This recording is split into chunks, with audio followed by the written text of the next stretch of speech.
Hola, muy buenas a todos y bienvenidos a un nuevo vídeo de Mindframe Corner.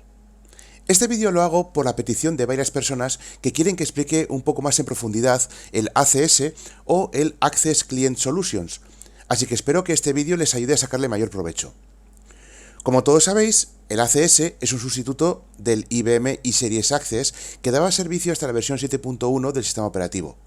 Al salir la versión 7.2 y ya de forma obligatoria en las versiones 7.3 y posteriores, el ACS se ha convertido en el emulador actualmente soportado por IBM. De hecho, si alguno tiene algún acceso ODBC utilizando el emulador anterior y surge un incidente, IBM no prestará soporte a menos que el emulador sea actualizado a la última versión soportada. El ACS tiene dos partes, al contrario que en las instalaciones del iSeries Access antiguo, que se instalaba todo de una vez. Por una parte, el ACS tiene el paquete de software que es el emulador y ciertas utilidades propiamente dichas de usuario, y por otra parte está el paquete ACS de acceso a datos, o DBC en este caso. IBM ha partido en dos el ACS porque el 90% de las instalaciones del ACS se utilizan únicamente para utilizar el emulador, tanto de sesiones como de impresoras, por lo que instalar todos los APIs del ODBC y demás software era un desperdicio de espacio en disco, ya que nadie los utilizaba realmente. Por tanto, ahora tenemos lo que se llama un cliente ligero, que engloba el emulador y, como ya he dicho, varias utilidades de usuario, y por otra parte tenemos el programa de acceso a datos ODBC, que se instala desde otro paquete, como ya os he dicho. En este vídeo nos vamos a centrar en la parte del emulador y utilidades, ya que la parte del acceso a datos ya la expliqué en su día en el vídeo de acceso a datos ODBC que podéis consultar en este canal. Bien, como podéis ver, aquí tenemos básicamente cómo se ve el emulador ligero, en la parte ligera del ACS.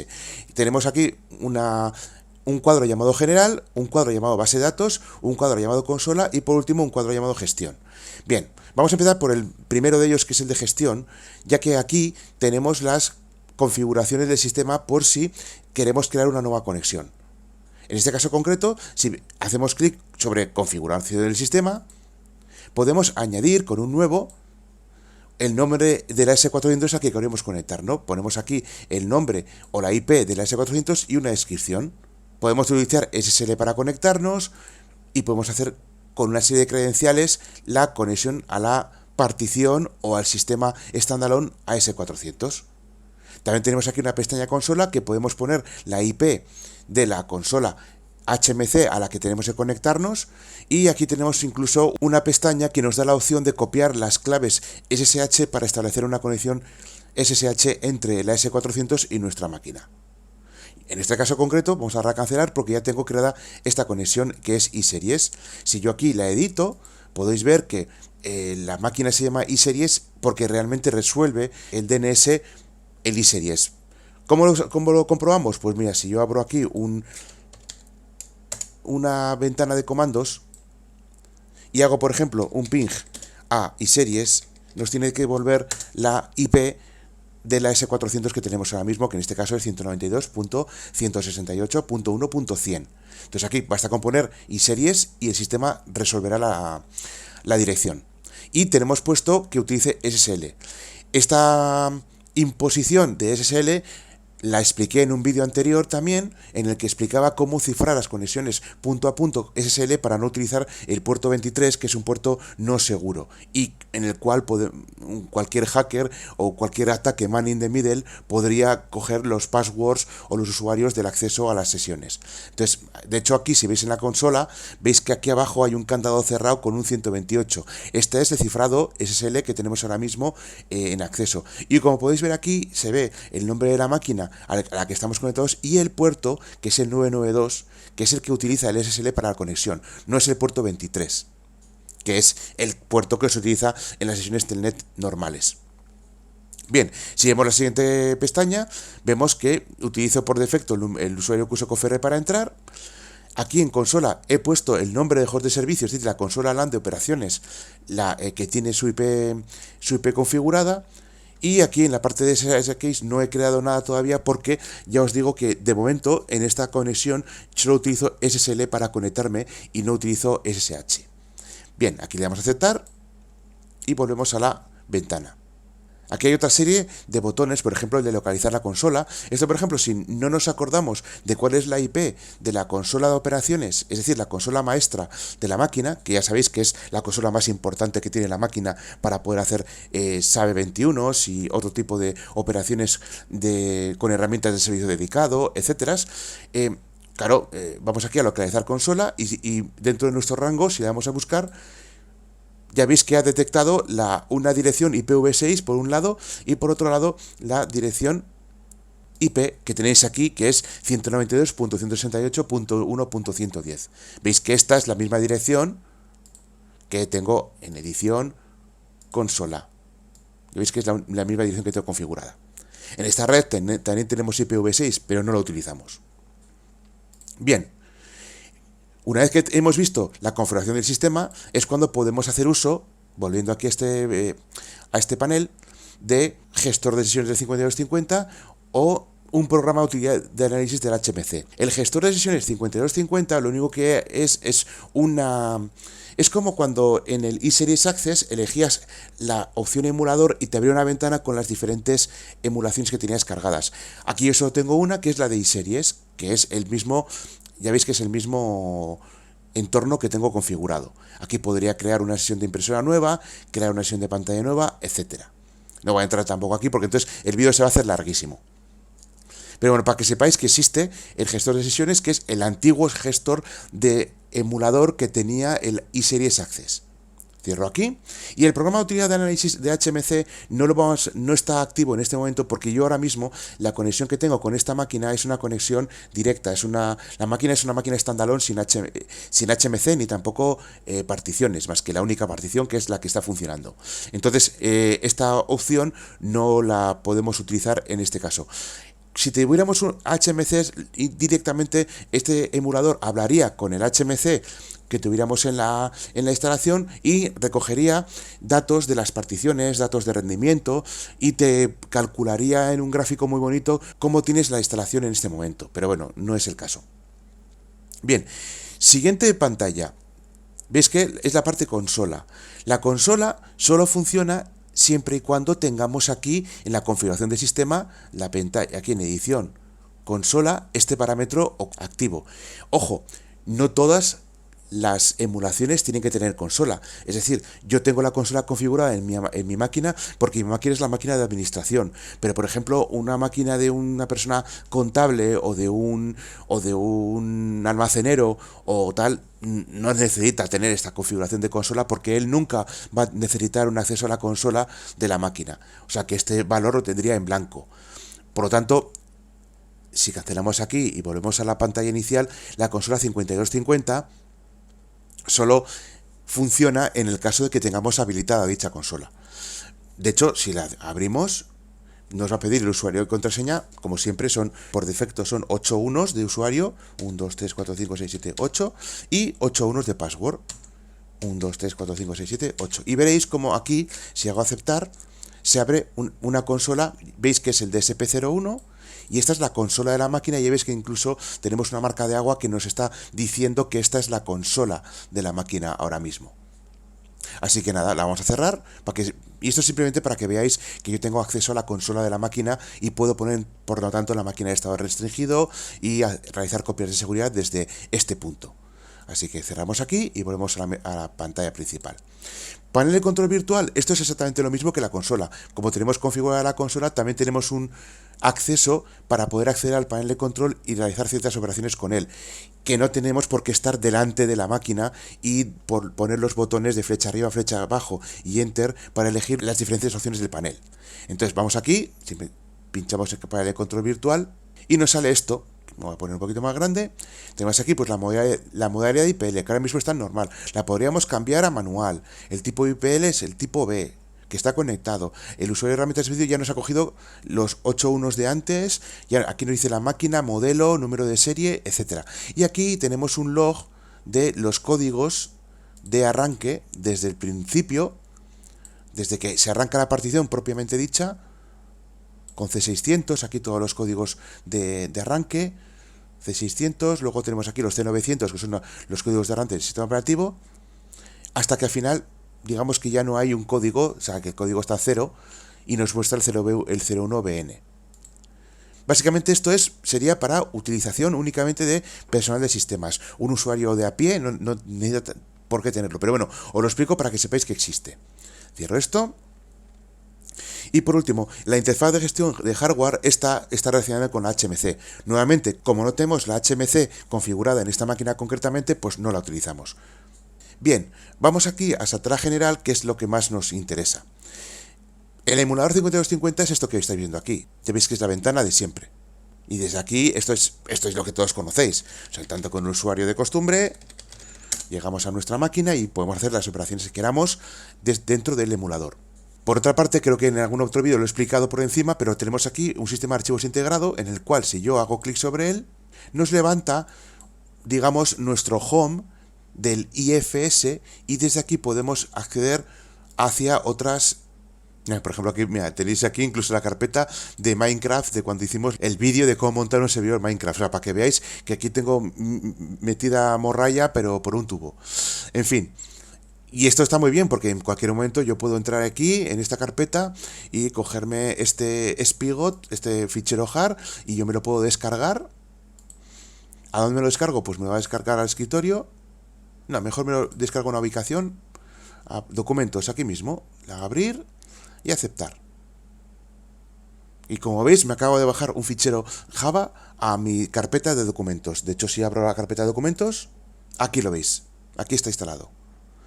Por lo tanto, ya veis que, y de igual forma, yo, por ejemplo, si quiero subir, vamos a ir, por ejemplo, si vamos a mi carpeta de home, QSCOFR, yo aquí en cualquier momento puedo coger y subir, cargar un nuevo fichero. ¿Desde dónde? Vamos a ver. Desde aquí mismo, pues mira, esta misma que pone estadísticas, semana pasada, este Excel. Cojo y me lo subo.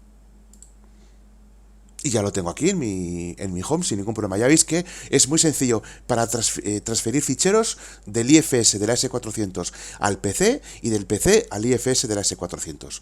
O sea, una bicoca. Cuando antes, utilizando el Navigator del eSeries Access, era bastante más lento y tenías que tener, pues bueno, más paciencia para subir las cosas. Aquí ya veis que es muy sencillo interactuar con el IFS de la máquina sin ningún problema. Así que nada, cerramos esto y continuamos. Esto lo minimizo. Vale, bien. Navigator para ahí. ¿Esto qué nos hace? Esto nos va a abrir una ventana con el eSeries Navigator que lo tenemos en la página web. Ya veis que esto nos abre una página del navegador que nos lleva a nuestra pantalla del Navigator. Aquí entro con la contraseña de QSCOFR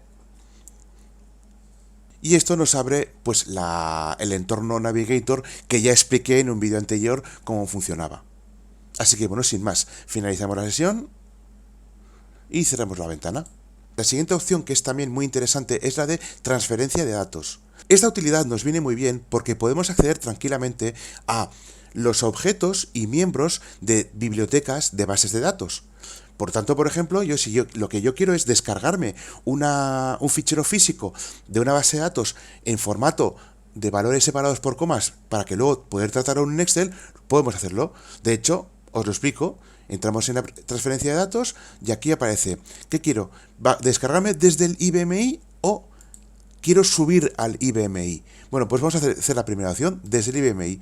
Vamos a elegir, por ejemplo, la famosa tabla de clientes de ejemplo de la S400, que está en la biblioteca QIWS, pero no me acuerdo cómo se llama el objeto. Bueno, pues es igual, si pongo QWS y le doy a examinar, pues ahora mismo me salen todos los objetos que son ficheros físicos de base de datos. Por lo tanto, elegimos, aquí está, QCust CDT. Vale, pues entramos aquí en ella y doble clic. Entonces, ya hemos seleccionado el miembro y el fichero físico de la base de datos que queremos bajar. Entonces le damos a aceptar. Y vamos a dejarlo en nuestros documentos, en un nombre. Por ejemplo, vamos a llamar data, pero vamos a dejarlo en documentos. Pues por ejemplo, mira, vamos a coger este de prueba y lo vamos a sobreescribir. Y le damos a iniciar transferencia. Y el sistema lo que ha hecho ha sido transferir 12 registros en un tiempo récord, como podéis ver, desde la S400 a nuestro PC. ¿Cómo podemos ahora tratar esos registros? Bueno, pues aquí hacemos un aceptar. Y abrimos el Excel y abrimos un libro en blanco Y aquí lo que hacemos es, nos vamos a datos y en datos hacemos desde un fichero de texto. Seleccionamos el prueba, lo importamos, le decimos que los campos son delimitados porque tienen comas en este caso, le damos a siguiente. Aquí tabulador no, que sea coma. Luego le damos a siguiente. Vamos a ver los números que sean en formato general y finalizar. Vamos a crear esta hoja tal cual y aceptar. Y aquí tenemos nuestro fichero de clientes recién importado. Si quiero hacer lo contrario, pues hacemos lo mismo. Tenemos un fichero separado por comas y lo que vamos a hacer es importarlo a nuestro S400 en otra biblioteca. A saber, pues minimizamos esto y aquí en AIBMI elegimos el archivo, le damos a examinar, nos vamos a documentos, miramos este de prueba, que es el mismo que hemos utilizado para transcribir los datos, así que le damos a abrir. Y aquí en el IBMI Series vamos a buscar pues una biblioteca archivo miembro. Pues vamos a poner, por ejemplo, de la biblioteca QGPL el archivo prueba y el miembro prueba. Vamos a ver los detalles, porque quiero que cree el archivo y miembro, porque no existe. Vamos, que no utilicemos este archivo fuente, valores separados por comas, etcétera, la longitud de registro, etcétera. Y le damos a aceptar y iniciar transferencia. De esta forma hemos transferido una serie de filas al AS400. Le damos aquí a aceptar y vamos a ver qué es lo que hemos recibido aquí. Hacemos un Start PDM y vamos a comprobar en bibliotecas, en trabajar con objetos 2, la QGPL,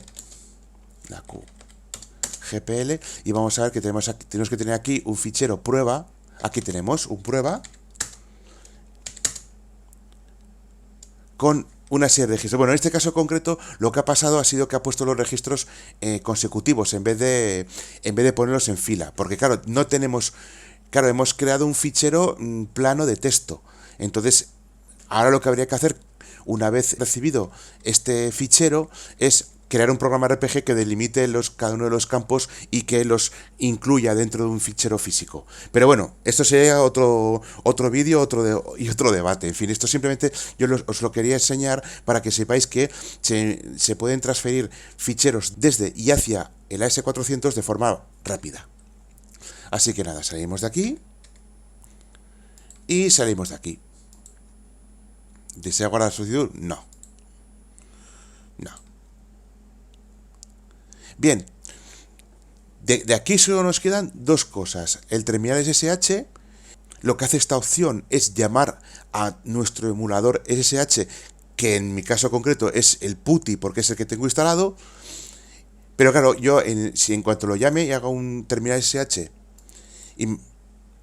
y me arranque aquí el PuTTY, claro, como he entrado como QSCOFR y yo tengo QSCOFR igual que en las instalaciones Linux, que el root, tú no puedes entrar, no puedes hacer login en la máquina con el usuario root, pues también ahora mismo tengo puesto QSCOFR y si hago un login con el usuario QSCOFR me dice que tururú, que el acceso está denegado. ¿Por qué? Porque yo he securizado la máquina para que no se entre con el acceso QSCOFR. Pero bueno, que sepáis que si tenéis un acceso con un home y configurado el SSH en vuestro AS400, con el PuTTY podéis acceder directamente utilizando esta opción.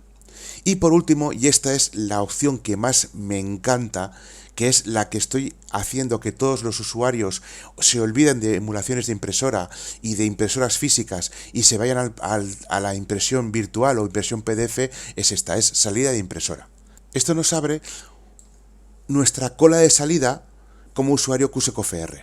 Entonces, claro, yo puedo en cualquier momento elegir un documento, por ejemplo este que tiene 37 páginas, y hago directamente un ver solo, y entonces me abre un navegador que me muestra el resultado del documento en PDF. De igual forma yo puedo imprimir una factura o puedo hacer lo que me dé la gana, y incluso si esa factura tiene preformatos, sale el preformato directamente en PDF utilizando esta opción, con lo que se acabaron las impresoras de banda de caracteres, se acabaron las impresoras matriciales que necesitan calco, etcétera, etcétera, porque este sistema te permite convertir a PDF todos los listados y poder enviarlos por correo. Imaginaos el cambio de paradigma que supone abandonar esa impresión antigua y meternos, digamos, en el siglo XXI, que ya costaba en el caso de la S400. Así que, bueno, en ese sentido ya veis, nosotros, por ejemplo, yo en el trabajo, en el día a día, lo que hacemos últimamente es hacer que todos los usuarios se cambien al ACS en vez de utilizar el eSeries Access que tenían instalado previamente, y que abandonen la impresión física, que luego, encima es que, fijaos lo que pasaba, o sea, había gente que decía, me tengo que imprimir en la impresora matricial, coger ese papel impreso con el logotipo y tal, que viera un papel preimpreso, escanearlo en un escáner, que me saque un PDF, y ese PDF enviarlo por correo a un proveedor. Y dices, pero vamos a ver, pero si metes un preformato aquí y sacas la impresora directamente en PDF, no tienes que hacer la operación de imprimirla físicamente y luego escanearla para volverla a hacer electrónica. Tienes aquí directamente una interfaz que te permite crear el PDF on the fly y enviarlo por correo directamente. Por lo tanto, claro, la gente, pues en cuanto ha descubierto esto, pues es como si hubiera descubierto una mina de oro, porque la gente dice, joder, pues no sabes el tiempo que me has quitado de encima, estábamos todos los días enviando cientos de facturas de esta forma, y nos llevaba toda la mañana hacerlo, y ahora fíjate, ahora en 5 minutos lo envío todo. En fin, la gente está muchísimo más agradecida, porque yo recomiendo instalar el ACS ya solo por esta comodidad de poder irnos a nuestra cola de salida y elegir los ficheros de impresión y poderlos convertir a PDF y enviarlos por correo electrónico o guardarlos en nuestra carpeta o lo que sea, merece la pena ya instalar esta herramienta. En otro vídeo que he creado también en mi canal explico cómo crear performatos y cómo utilizar el ACS para sacar directamente unas facturas preimpresas con preformatos, etc. Así que os animo a que le echéis un vistazo. Y ya, last but not least, tenemos aquí la parte de base de datos. Está muy bien porque tenemos un acceso directo a los esquemas de base de datos que ahora mismo tenemos. Ya veis que tenemos aquí el nombre del esquema y tenemos ahora mismo, pues bueno, el esquema QGPL, y podemos irnos a las tablas con doble clic y podemos sacar aquí todas las tablas que tenemos, etcétera. Esta parte de base de datos es la que viene a sustituir la parte del eSeries Navigator que teníamos en eSeries Access. Ya veis que los iconos son los mismos, las funciones, los paquetes SQL que puedas tener, procedimientos almacenados, todo esto lo tenéis exactamente igual que como lo teníais en el AS400. En el AS400, en la versión eSeries Access antigua, se entiende. Así que aquí no voy a entrar porque esto ya lo conocéis. Por otra parte, esto es una gozada también, ejecutar scripts de SQL. Yo aquí, por ejemplo, puedo hacer una select asterisco from QIWS, que era nuestra biblioteca de ejemplo, punto qcust cdt creo que era, y le damos aquí a ejecutar todo y nos saca aquí el resultado de la ejecución del SQL. Entonces, o sea, el hecho de utilizar esta herramienta para acceder directamente a los datos, pues es una gozada. De hecho, luego podemos salvar las SQLs, o esto viene a ser un poco como utilizar el str SQL de la pantalla verde, pero salvando nuestras queries en un fichero aquí, en nuestro disco duro, de tal forma que cada vez que queramos sacar unas queries o hacer cualquier cosa, podemos abrir la query, ejecutarla y tenemos el resultado en un momento. De hecho, tal es así que yo podría incluso seleccionar todo esto, copiármelo y llevármelo a Excel y pegarlo. O sea, es que está muy bien. La verdad es que esta herramienta nos quita muchos quebraderos de cabeza. Vale, pues cerramos esto, vamos a decir que no queremos guardar la SQL. Y una cosa que es una gozada, y esto sí que recomiendo que lo miréis, es el centro de rendimiento SQL. Lo voy a abrir para que veáis cómo funciona. El centro de rendimiento SQL es un completo entorno que saca el estado de salud de las transacciones SQL que han sido ejecutadas en la máquina y saca incluso los tiempos. Que por ejemplo, mira, si vamos aquí nos hace un valor de resumen de consultas activas que hemos tenido desde que la máquina se ha encendido, número de consultas ejecutadas desde el inicio, número de aperturas completas de consultas, tenemos aquí el resumen de los planes de caché que están puestos, el número total de planes que se han cargado en memoria y una serie de valores. Pero la gozada es que si nos vamos aquí a mostrar sentencias y no ponemos ningún filtro y hacemos mostrar, nos salen todas las sentencias SQL que se han ejecutado desde que la máquina se ha levantado. Por ejemplo, ¿veis esta? Set asterisco from qws.cust. Esta es la que hemos lanzado en el SQL. Fíjate, 0 segundos ha tardado. Aquí, por ejemplo, hay consultas mucho más gordas, como por ejemplo, estos son en tiempo de arranque. Esta es una consulta que se ha dado en tiempo de arranque. Entonces, claro, ya veis que 0,6 segundos, el proceso total ha sido 0,6 segundos, se han hecho 130 consultas de esta select que tenemos aquí, que ha llevado un total de 0,53 segundos, pero una media, o sea, un tiempo máximo de ejecución por consulta de 0,10. En fin, nos da una estadística completa.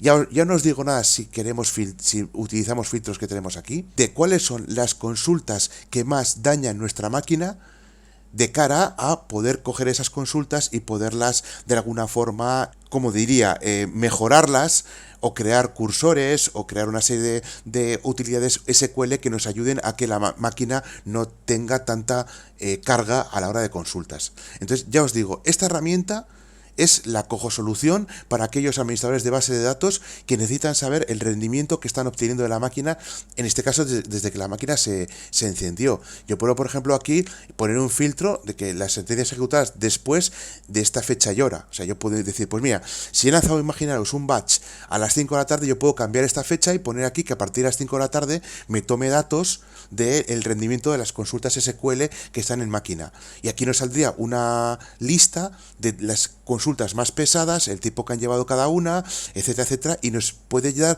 lugar a elaborar un informe en el cual decir, pues mira, en el batch nocturno lo que más tiempo se lleva es esto, esto, esto y esto. O sea, yo creo que es una herramienta potentísima que no tenía el eSeries Access, o sea, y que viene con este nuevo emulador que os va a hacer la delicia de todos aquellos desarrolladores SQL que están preocupados por el rendimiento de la máquina. Por lo tanto, sugiero que lo probéis en vuestra instalación. No es algo que vaya a afectar a la máquina en absoluto, porque esto solo coge los datos de las herramientas de rendimiento y los muestra de una forma, pues ya veis, una forma tabular, e incluso, pues si vais a mostrar sentencias, podéis incluso filtrar por sentencias, etcétera. Y poco más puedo explicar de este tema. Ya veis que hemos pasado por todas las opciones, todas y cada una de ellas. He explicado de forma general cómo funcionan y ahora, bueno, os toca a vosotros pues meteros un poquito vosotros en harina y pues con el documento que te puedes bajar desde la página de IBM, pues sacarle el mayor partido al emulador. Pero ya veis que de una forma muy general he explicado cómo funciona este ACS y yo espero de todo corazón que olvidéis el eSeries Access antiguo y os metáis de lleno en este nuevo emulador, porque no os va a defraudar. Así que esto ha sido todo. Si os ha gustado el vídeo, dad a me gusta, dad a la campanita para que os avise cuando suba nuevos vídeos, aunque los que ya me conocéis sabéis que los subo todos los viernes. Suscribíos si no lo habéis hecho ya, porque cuantos más seamos, mucho mejor, y además me ayuda a mantener el canal. Y si tenéis alguna duda de la que queráis que hable en futuros vídeos, y obviamente si está dentro de mis conocimientos, dejádmela en los comentarios. Y sobre todo, muchísimas gracias por ver el vídeo hasta el final. Así que sin más, hasta el próximo vídeo de Mainframe Corner.